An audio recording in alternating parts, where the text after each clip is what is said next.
Bienvenue dans cette nouvelle édition du Non-Stop Info. Voici les titres de l'actualité. La 72e Assemblée générale des Nations Unies s'est achevée à New York. À la tribune de l'ONU, le président gabonais Ali Bongo Ondimba a plaidé pour une gestion durable et responsable des ressources naturelles. Découverte de la success story de Jean-Marie Vianney à Biarrémier, un ancien enfant de la rue, désormais à la tête d'une petite entreprise de fabrication de bijoux au Rwanda. Et puis de la mode avec la styliste modéliste congolaise Karine Pala Wenge qui a présenté sa nouvelle collection ce samedi à Kinshasa, une collection qui est une ode à son pays, la République démocratique du Congo. Mais tout d'abord, le président malien Ibrahim Boubacar Keïta a reçu des dirigeants des groupes armés à Bamako pour consolider le processus de paix. La présence de 2 poids lourds de la coordination des mouvements de l'Azawad a été remarquée. Autre fait marquant, le général El Hadj Agamou qui conduisait officiellement la délégation du Gatia, groupe armé pro-gouvernemental. La situation à Kidal a notamment été évoquée lors des échanges entre les différents partis. Le président gabonais Ali Bongo Ondimba, également coordonnateur du comité des chefs d'État et de gouvernement africains sur le changement climatique, s'est exprimé lors de la 72e Assemblée générale des Nations Unies. Il a insisté sur l'importance d'une gestion durable et responsable des ressources naturelles. Patricia Dubois. Le développement durable était au cœur du discours d'Ali Bongo Ondimba jeudi 21 septembre. Le président en exercice de la communauté économique des États de l'Afrique centrale a réaffirmé son engagement au titre des accords de Paris lors de la COP21 devant l'Assemblée générale de l'ONU à New York. En ce sens, les politiques publiques continueront à s'inscrire dans la logique d'une gestion responsable et durable des ressources. Mon pays vient de créer 20 aires marines protégées qui s'ajoutent aux 13 parcs nationaux terrestres. Par ailleurs, j'ai instruit le gouvernement de renforcer la politique de reboisement pour la pérennisation de nos forêts. Pour le président Ali Bongo, le ralentissement de l'activité économique du Gabon a fortement impacté sur l'emploi et notamment sur celui des jeunes. Le gouvernement a ainsi mis en place de nouvelles mesures d'ajustement budgétaire, de développement d'infrastructures et de promotion du secteur privé. J'ai initié un programme pour l'égalité des chances qui doit permettre à tous les Gabonais de partir avec les mêmes moyens sur le chemin de l'accomplissement personnel et collectif. De même que j'ai inscrit l'autonomisation de la femme dans l'agenda gouvernemental. Un programme qui vise à relancer l'économie du pays qui fait face, depuis 2 ans, à des déséquilibres économiques résultant de l'effondrement des prix du pétrole et de la baisse des réserves de change. Le gouvernement prévoit de réduire les dépendances envers les industries extractives en vue d'un Gabon émergent à l'horizon 2025. Dans l'actualité également, l'opposition togolaise a annoncé une nouvelle série de manifestations de rue pour réclamer le retour à la Constitution de 1992. Une situation qui préoccupe le gouvernement togolais qui pointe du doigt l'impact négatif de ces manifestations sur l'économie du pays. En effet, selon un des conseillers spéciaux du président togolais, pour 2 jours de manifestation, le manque à gagner pour l'économie togolaise s'élèverait à plus d'1 milliard de francs CFA. Il y a 9 ans, il était un enfant de la rue à Kigali, mais maintenant Jean-Marie Vianney à Biarrémier dirige une petite entreprise de fabrication des bijoux et décorations tirées des cornes de vache. Son entreprise emploie 7 autres jeunes, dont ses anciens compagnons de rue. Il compte l'agrandir et continue à inspirer des jeunes rwandais à créer leurs propres entreprises. Reportage de notre correspondant Fratin Takaisenga. Dans une ancienne salle de classe dans le district de Kichutiro à Kigali, la capitale rwandaise, le jeune Habiyaremye et ses collègues sont occupés à transformer les cornes de vache dans différents articles à vendre, surtout les bijoux. C'est un métier que Jean-Marie Vianney a appris en 2009 et qu'il apprend à d'autres jeunes qui travaillent avec lui dans sa petite entreprise créée en 2016.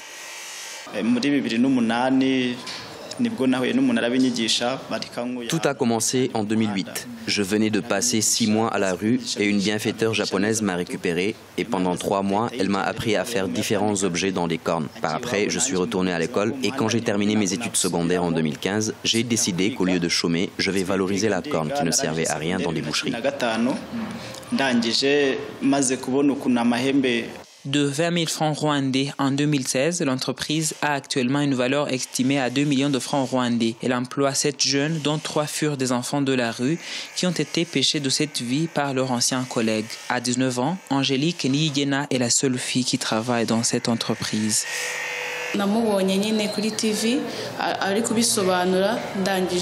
Après mes études secondaires, j'ai passé quelques mois sans emploi et puis j'ai vu Jean-Marie qui expliquait ce qu'il faisait à la télévision. Je suis vite venue m'inscrire pour une formation de 3 mois et après j'ai été embauchée.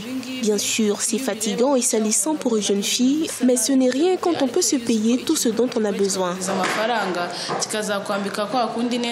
Les objets que ces jeunes produisent sont vendus dans différents supermarchés à Kigali et dans des expositions autour du pays. Pour agrandir son entreprise, Jean-Marie Vianney Habiyaremye envisage de quitter la petite salle de classe pour un endroit plus confortable. Il compte aussi acheter de nouvelles machines plus performantes. Du 22 au 24 septembre, Douala, la capitale économique camerounaise, a accueilli la Caravane Startup Weekend, une édition essentiellement consacrée à l'intelligence artificielle et orientée vers les étudiants, entrepreneurs et professionnels exerçant ou non dans ce domaine. Reportage de notre correspondant Chérif Ousmane Bardonka. De Douala au Cameroun, à l'école de l'intelligence artificielle. Du 22 au 24 septembre 2017, ils ont été initiés à l'occasion du Startup Weekend à la construction des programmes informatiques capables d'exécuter des tâches autrefois accomplies par les mains des êtres humains. Une révolution numérique et une technologie innovante qui faciliteront le développement et la croissance des entreprises. C'est le développement de start-up en 54 chronos. Nous commençons le vendredi, nous finissons dimanche, en permettant aux participants de dévoiler leur projet en 59 secondes. Que pouvez-vous faire pour changer le monde en 59 secondes? Et après que nous appelons ça le pitch fire, après que le pitch fire soit passé, on écoute tous les porteurs de projets, ils se révèlent pratiquement au public. Nous faisons un foisonnement d'experts, un foisonnement de personnes ressources, de mentors, de coachs qui sont à l'écoute des start-upers, qui les écoutent, les encadrent et les maintiennent sur la bonne voie, qui leur redonne confiance en eux, de telle sorte qu'ils soient vraiment convaincus de ce qu'ils sont en train de faire, ou alors qui les permet de changer de cap. Si c'était en train de s'éloigner d'un objectif tel qu'ils devaient l'avoir, ils se rajustent et portent leur projet à des cimes. En équipe, les participants ont partagé des idées d'entreprise afin de créer des produits et lancer des startups innovantes et à fort potentiel de croissance. Déjà actif dans le domaine du numérique, le jeune entrepreneur William Elon a partagé son expérience avec ces jeunes entrepreneurs au Douala Startup Weekend. Ils ont acquis des rudiments pour créer de nouvelles applications et développer le startup. Nous avons décidé de participer à cette édition en tant que partenaire parce que nous croyons au Startup Weekend et nous pensons que l'intelligence artificielle représente vraiment l'avenir de la technologie, notamment dans le secteur qui nous concerne directement, à savoir les drones. La réelle plus-value aujourd'hui, c'est pouvoir produire des drones intelligents et dans cette lancée, nous avons créé notre propre intelligence artificielle baptisée Cyclope. Le fait de m'être confronté à d'autres porteurs de projets, je me suis rendu compte que nous sommes jeunes au Cameroun, mais on regorge un potentiel énorme en termes de projets et les solutions qu'on a sont vraiment innovantes. Surtout qu'on a des projets dont on pense local, mais on a des solutions globales qu'on apporte aux gens. Désormais présente dans tous les domaines d'activité, l'intelligence artificielle peut allier des simulations de la conduite à des pratiques médicales, mais aussi à la sécurité informatique. Cependant, pour profiter pleinement de cette nouvelle technologie, il faudra, selon les spécialistes, résoudre l'équation du coût de l'Internet et de son taux de pénétration qui se situe à moins de 25% au Cameroun. RDC et Loko Yamakasi, c'est la nouvelle collection de la styliste modéliste congolaise Karine Palawenge.